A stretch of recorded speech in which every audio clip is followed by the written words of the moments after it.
मेरे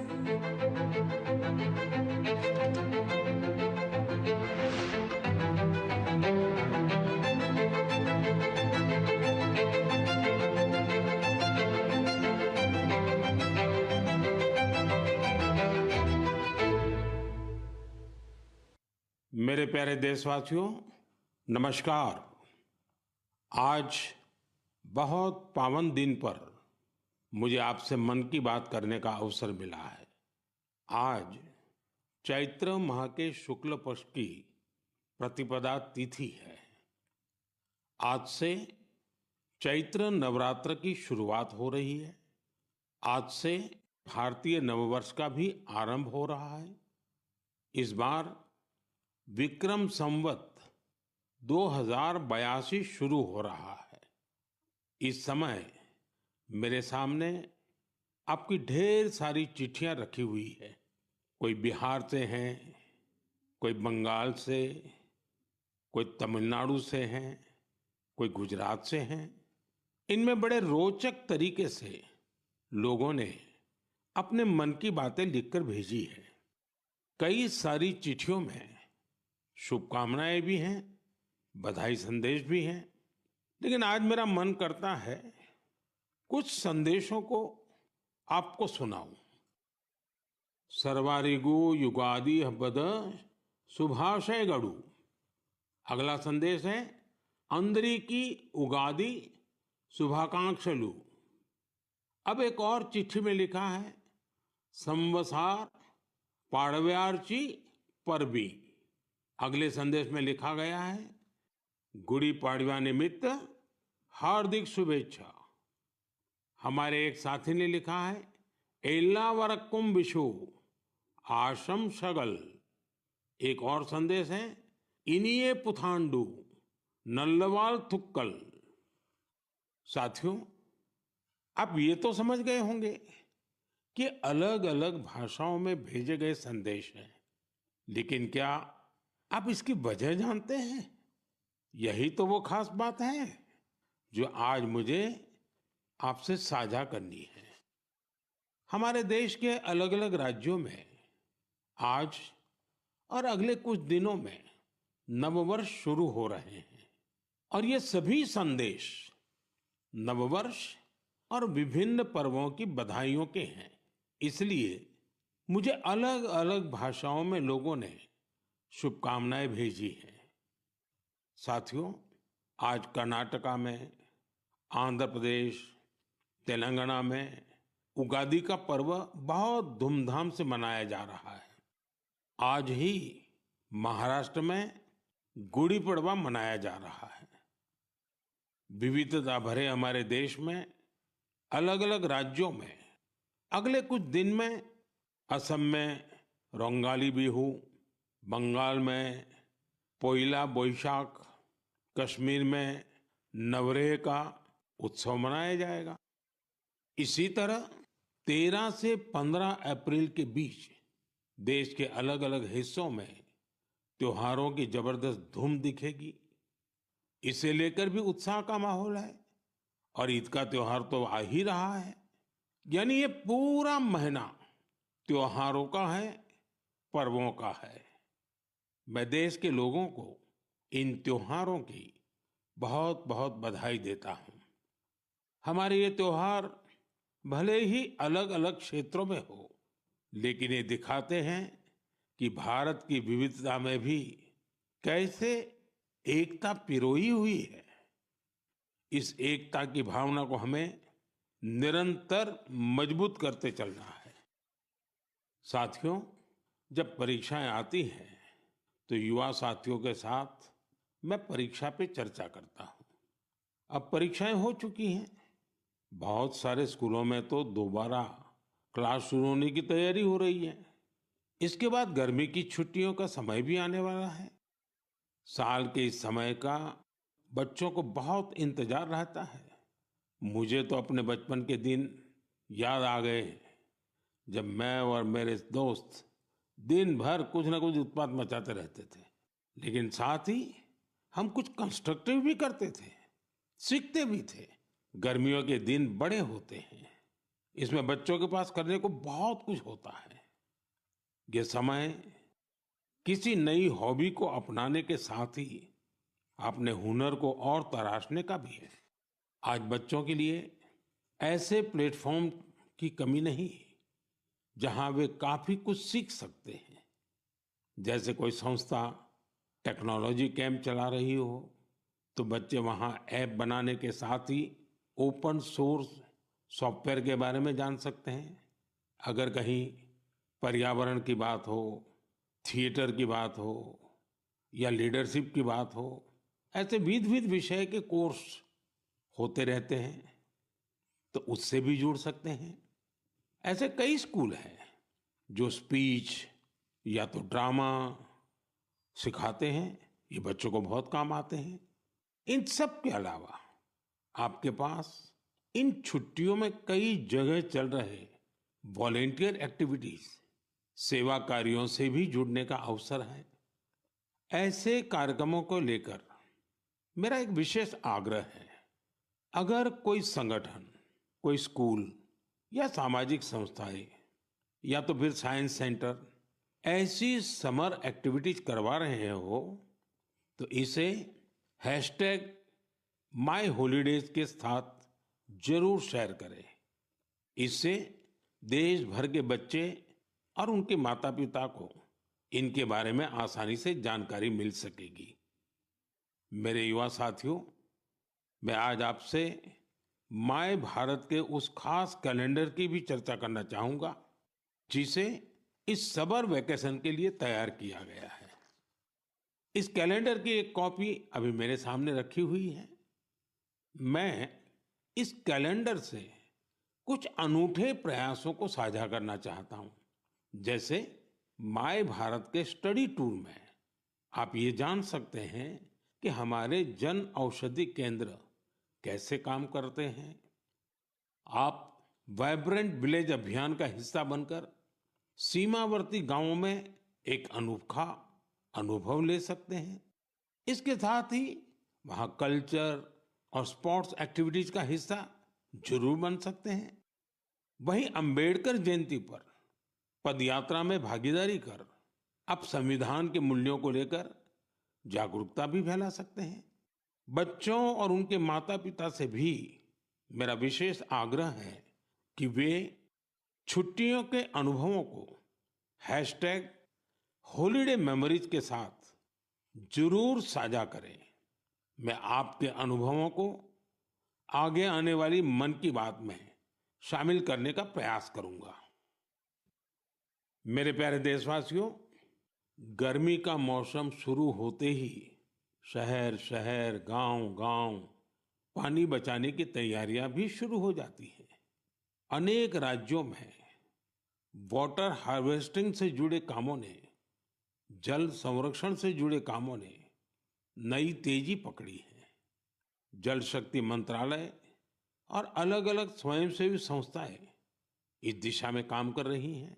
देश में हजारों कृत्रिम तालाब, check dam, borewell recharge, community soak pit का निर्माण हो रहा है। हर साल की तरह इस बार भी कैच द रेन अभियान के लिए कमर कस ली गई है। ये अभियान भी सरकार का नहीं, बल्कि समाज का है, जनता जनार्दन का है। जल संरक्षण से ज्यादा लोगों को जोड़ने के लिए जल संचय जन भागीदारी अभियान भी चलाया जा रहा है। प्रयास यही है कि जो प्राकृतिक संसाधन हमें मिले हैं, उसे हमें अगली पीढ़ी तक सही सलामत पहुंचाना है। साथियों, बारिश की बूंदों को संरक्षित करके हम बहुत सारा पानी बर्बाद होने से बचा सकते हैं। पिछले कुछ सालों में इस अभियान के तहत देश के कई हिस्सों में जल संरक्षण के अभूतपूर्व कार्य हुए हैं। मैं आपको एक दिलचस्प आंकड़ा देता हूं। पिछले 7-8 साल में नए बने टैंक, पॉन्ड और अन्य वाटर रिचार्ज स्ट्रक्चर से 11 बिलियन क्यूबिक मीटर, उससे भी ज्यादा पानी का संरक्षण हुआ है। अब आप सोचेंगे कि 11 बिलियन क्यूबिक मीटर पानी कितना पानी होता है। साथियों, भाखड़ा नांगल बांध में जो पानी जमा होता है उसकी तस्वीरें तो आपने जरूर देखी होगी। ये पानी गोविंद सागर झील का निर्माण करता है। इस झील की लंबाई ही 90 किलोमीटर से ज्यादा है। इस झील में भी 9-10 बिलियन क्यूबिक मीटर से ज्यादा पानी संरक्षित नहीं हो सकता है। सिर्फ 9-10 बिलियन क्यूबिक मीटर। और देशवासियों ने अपने छोटे छोटे प्रयास से देश के अलग अलग हिस्सों में 11 बिलियन क्यूबिक मीटर पानी के संरक्षण का इंतजाम कर दिया है ना ये शानदार प्रयास। साथियों, इस दिशा में कर्नाटका के गडक जिले के लोगों ने भी मिसाल कायम की है। कुछ साल पहले यहाँ के 2 गांवों की झीलें पूरी तरह सूख गई। एक समय ऐसा भी आया जब वहां पशुओं के पीने के लिए भी पानी नहीं बचा। धीरे धीरे झील घास फूस और झाड़ियों से भर गई। लेकिन गांव के कुछ लोगों ने झील को पुनर्जीवित करने का फैसला किया और काम में जुट गए। और कहते हैं ना, जहां चाह वहां राह। गांव के लोगों के प्रयास देखकर आसपास की सामाजिक संस्थाएं भी उनसे जुड़ गई। सब लोगों ने मिलकर कचरा और कीचड़ साफ किया और कुछ समय बाद झील वाली जगह बिल्कुल साफ हो गई। अब लोगों को इंतजार है बारिश के मौसम का। वाकई ये कैच द रेन अभियान का शानदार उदाहरण है। साथियों, आप भी सामुदायिक स्तर पर ऐसे प्रयासों से जुड़ सकते हैं। इस जन आंदोलन को आगे बढ़ाने के लिए आप अभी से योजना जरूर बनाइए। और आपको एक और बात याद रखनी है, हो सके तो गर्मियों में अपने घर के आगे मटके में ठंडा जल जरूर रखिए। घर की छत पर या बरामदे में भी पक्षियों के लिए पानी रखिए। देखिएगा, ये पुण्य कार्य करके आपको कितना अच्छा लगेगा। साथियों, मन की बात में अब बात हौसलों के उड़ान की, चुनौतियों के बावजूद जज्बा दिखाने की।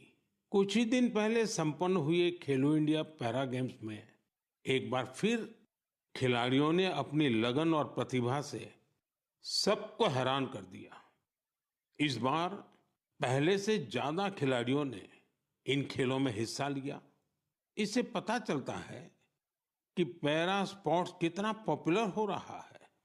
मैं खेलो इंडिया पैरा गेम्स में हिस्सा लेने वाले सभी खिलाड़ियों को उनके शानदार प्रयासों के लिए बधाई देता हूं। हरियाणा, तमिलनाडु और यूपी के खिलाड़ियों को पहला, दूसरा और तीसरा स्थान हासिल करने के लिए शुभकामनाएं देता हूं। इन खेलों के दौरान हमारे दिव्यांग खिलाड़ियों ने 18 राष्ट्रीय रिकॉर्ड भी बनाए, जिनमें से 12 तो हमारी महिला खिलाड़ियों के नाम रहे। इस बार के खेलो इंडिया पैरा गेम्स में गोल्ड मेडल जीतने वाले आर्म रेसलर जॉबी मैथ्यू ने मुझे चिट्ठी लिखी है। मैं उनके पत्र के कुछ हिस्से को पढ़कर सुनाना चाहता हूं। उन्होंने लिखा है, मेडल जीतना बहुत खास होता है, लेकिन हमारा संघर्ष सिर्फ पोडियम पर खड़े होने तक सीमित नहीं है। हम हर रोज एक लड़ाई लड़ते हैं। जीवन कई तरीके से हमारी परीक्षा लेता है। बहुत कम लोग हमारे संघर्ष को समझ पाते हैं।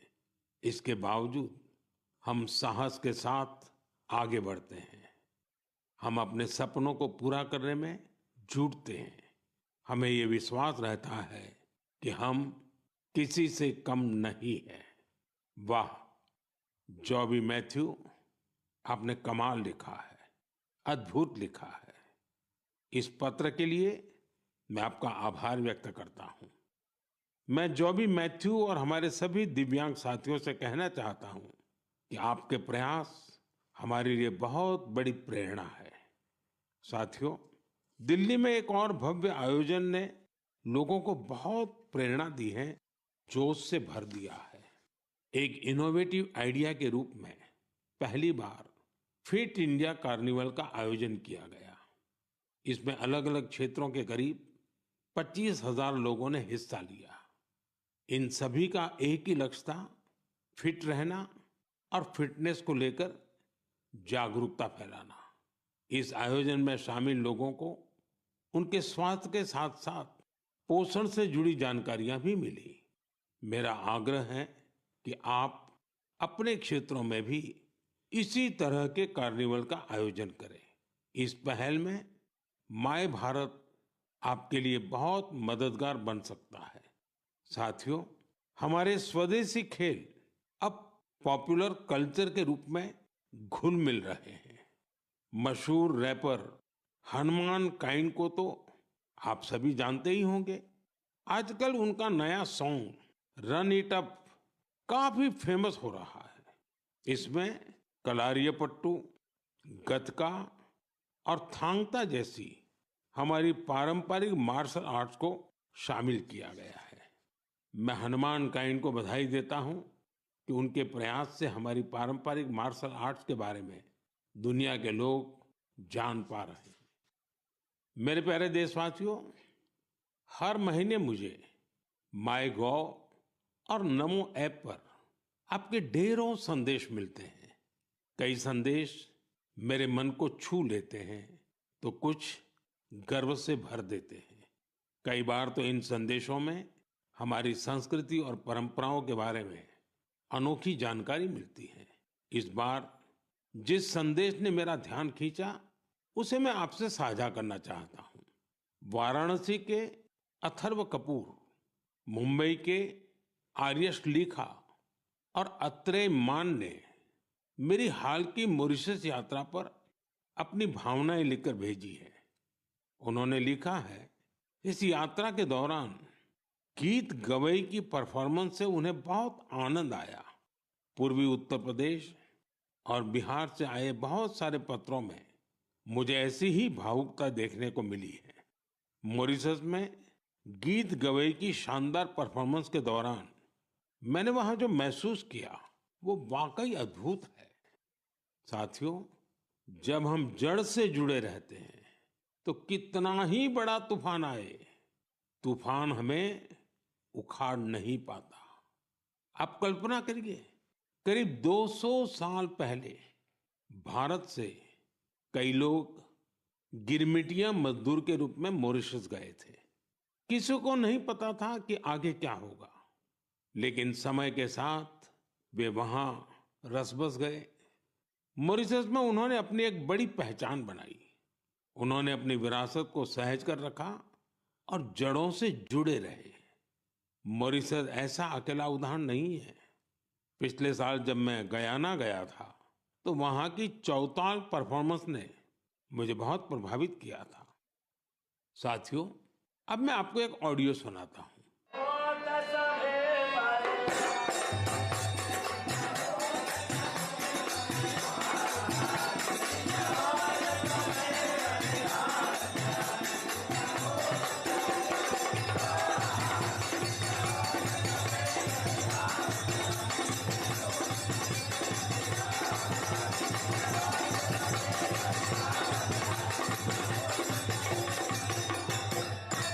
आप जरूर सोच रहे होंगे कि ये तो हमारे देश के किसी हिस्से की बात है, लेकिन आपको यह जानकर हैरानी होगी कि इसका संबंध फिजी से है।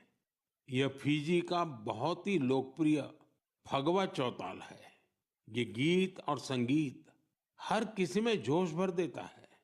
मैं आपको एक और ऑडियो सुनाता हूँ।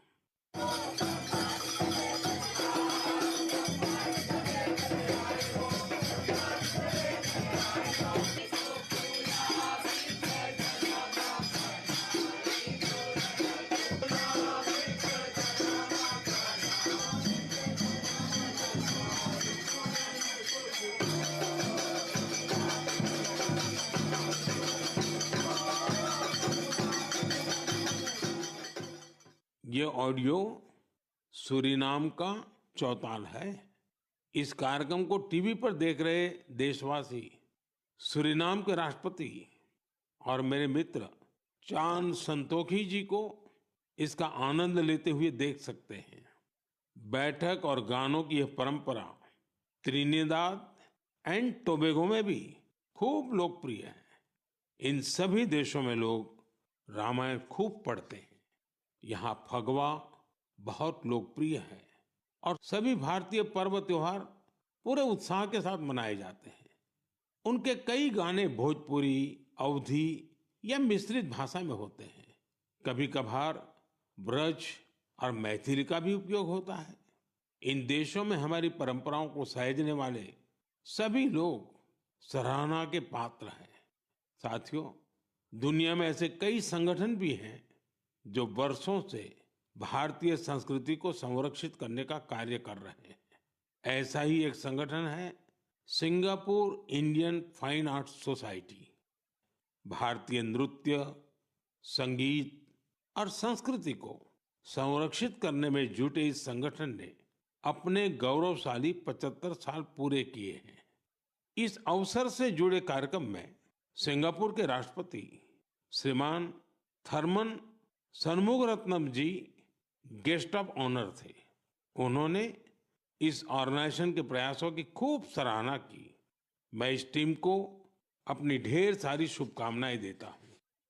साथियों, मन की बात में हम देशवासियों की उपलब्धियों के साथ ही अक्सर सामाजिक विषयों को भी उठाते हैं। कई बार चुनौतियों पर भी चर्चा होती है। इस बार मन की बात में मैं एक ऐसी चुनौती के बारे में बात करना चाहता हूं जो सीधे हम सब से जुड़ी हुई है। ये चुनौती है टेक्सटाइल वेस्ट की। आप सोच रहे होंगे, ये टेक्सटाइल वेस्ट क्या नई बला आ खड़ी हुई है? दरअसल टेक्सटाइल वेस्ट पूरी दुनिया के लिए नई चिंता की एक बड़ी वजह बन गया है। आजकल दुनिया भर में पुराने कपड़ों को जल्द से जल्द हटाकर नए कपड़े लेने का चलन बढ़ रहा है। क्या आपने सोचा है कि जो पुराने कपड़े आप पहनना छोड़ देते हैं, उनका क्या होता है? यही टेक्सटाइल वेस्ट बन जाता है। इस विषय में बहुत सारी ग्लोबल रिसर्च हो रही है। एक रिसर्च में ये सामने आया है, सिर्फ 1% से भी कम टेक्सटाइल वेस्ट को नए कपड़ों में रिसाइकिल किया जाता है। 1% से भी कम। भारत दुनिया का तीसरा ऐसा देश है जहां सबसे ज्यादा टेक्सटाइल वेस्ट निकलता है। यानी चुनौती हमारे सामने भी बहुत बड़ी है। लेकिन मुझे खुशी है कि हमारे देश में इस चुनौती से निपटने के लिए कई सराहनीय प्रयास किए जा रहे हैं। कई भारतीय स्टार्टअप्स ने टेक्सटाइल रिकवरी फैसिलिटीज पर काम शुरू किया है। कई ऐसी टीमें हैं जो कचरा बीनने वाले हमारे भाई बहनों के सशक्तिकरण के लिए भी काम कर रही हैं। कई युवा साथी सस्टेनेबल फैशन के प्रयासों में जुड़े हैं। वे पुराने कपड़ों और जूते चप्पलों को रिसाइकल कर जरूरतमंदों तक पहुंचाते हैं। टेक्सटाइल वेस्ट से सजावट की चीजें, हैंडबैग, स्टेशनरी और खिलौने जैसी कई वस्तुएं बनाई जा रही हैं। कई संस्थाएं आजकल सर्कुलर फैशन ब्रांड को पॉपुलर बनाने में जुटी हैं। नए नए रेंटल प्लेटफॉर्म भी खुल रहे हैं जहां डिजाइनर कपड़े किराए पर मिल जाते हैं। कुछ संस्थाएं पुराने कपड़े लेकर उसे दोबारा उपयोग करने लायक बनाती हैं और गरीबों तक पहुंचाती हैं। साथियों, टेक्सटाइल वेस्ट से निपटने में कुछ शहर भी अपनी नई पहचान बना रहे हैं। हरियाणा का पानीपत टेक्सटाइल रिसाइकलिंग के ग्लोबल हब के रूप में उभर रहा है। बेंगलुरु भी इनोवेटिव टेक्स सॉल्यूशंस से अपनी एक अलग पहचान बना रहा है। यहाँ आधे से ज्यादा टेक्सटाइल वेस्ट को जमा किया जाता है, जो हमारे दूसरे शहरों के लिए भी एक मिसाल है। इसी प्रकार तमिलनाडु का तिरुपुर वेस्ट वाटर ट्रीटमेंट और रिन्यूएबल एनर्जी के माध्यम से टेक्सटाइल वेस्ट मैनेजमेंट में जुटा हुआ है। मेरे प्यारे देशवासियों, आज फिटनेस के साथ साथ काउंट का बड़ा रोल हो गया है। एक दिन में कितने स्टेप्स चले, इसका काउंट। एक दिन में कितनी कैलोरीज खाई, इसका काउंट। कितनी कैलोरीज बर्न की, इसका काउंट। इतने सारे काउंट्स के बीच एक और काउंटडाउन शुरू होने वाला है, इंटरनेशनल योगा डे का काउंटडाउन। योग दिवस में अब 100 दिन से भी कम समय रह गया है। अगर आपने अपने जीवन में अब तक योगा को शामिल नहीं किया है तो अब जरूर कर लीजिए, अभी देर नहीं हुई है। 10 साल पहले 21 जून 2015 को पहला अंतर्राष्ट्रीय योग दिवस मनाया गया था। अब तो इस दिन ने योग के एक विराट महोत्सव का रूप ले लिया है। मानवता को भारत की ओर से यह एक ऐसा अनमोल उपहार है जो भविष्य की पीढ़ी के बहुत काम आने वाला है। साल 2025 के योग दिवस की थीम रखी गई है, yoga for one earth one health, यानी हम योग के जरिए पूरे विश्व को स्वस्थ बनाने की कामना करते हैं। साथियों, यह हम सबके लिए गर्व करने वाली बात है कि आज हमारे योग और ट्रेडिशनल मेडिसिन को लेकर पूरी दुनिया में जिज्ञासा बढ़ रही है। बड़ी संख्या में युवा योग और आयुर्वेद को वेलनेस का एक बेहतरीन माध्यम मानकर इसे अपना रहे हैं। अब जैसे साउथ अमेरिका का देश चिली है, वहां आयुर्वेद तेजी से लोकप्रिय हो रहा है।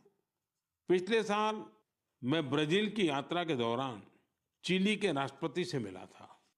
आयुर्वेद की इस पॉपुलैरिटी को लेकर हमारे बीच काफी चर्चा हुई थी। मुझे सोमोस इंडिया नाम की टीम के बारे में पता चला है। स्पेनिश में इसका अर्थ है we R India.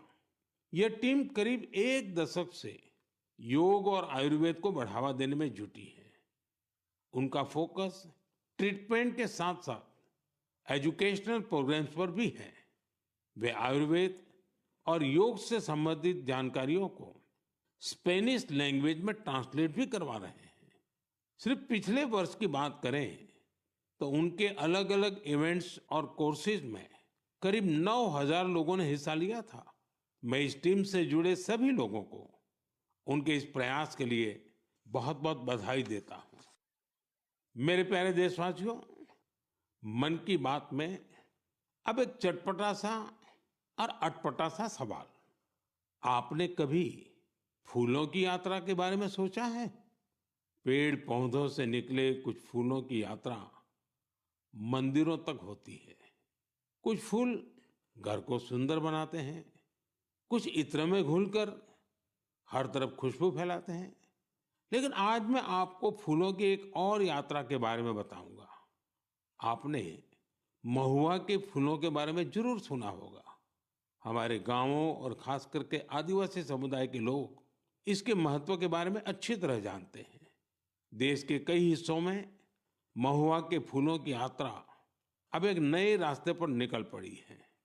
Madhya Pradesh के छिंदवाड़ा जिले में महुआ के फूल से कुकीज बनाए जा रहे हैं।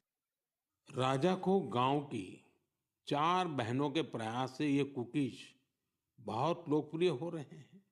इन महिलाओं का जज्बा देखकर एक बड़ी कंपनी ने इन्हें फैक्ट्री में काम करने की ट्रेनिंग दी। इनसे प्रेरित होकर गांव की कई महिलाएं इनके साथ जुड़ गई हैं। इनके बनाए महुआ कुकीज की मांग तेजी से बढ़ रही है।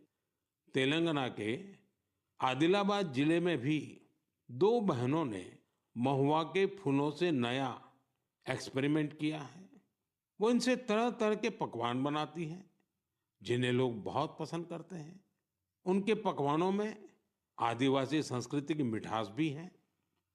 साथियों, मैं आपको एक और शानदार फूल के बारे में बताना चाहता हूं और इसका नाम है कृष्ण कमल। क्या आप गुजरात के एकता नगर में स्टैच्यू ऑफ यूनिटी को देखने गए हैं? स्टैच्यू ऑफ यूनिटी के आसपास आपको ये कृष्ण कमल बड़ी संख्या में दिखेंगे। ये फूल पर्यटकों का मन मोह लेते हैं। ये कृष्ण कमल एकता नगर के आरोग्य वन, एकता नर्सरी, विश्व वन और मियावाकी फॉरेस्ट में आकर्षण का केंद्र बन चुके हैं। यहाँ योजनाबद्ध तरीके से लाखों की संख्या में कृष्ण कमल के पौधे लगाए गए हैं। आप भी अपने आसपास देखेंगे तो आपको फूलों की दिलचस्प यात्राएं दिखेगी। आप अपने क्षेत्र में फूलों की ऐसी अनोखी यात्रा के बारे में मुझे भी लिखिएगा।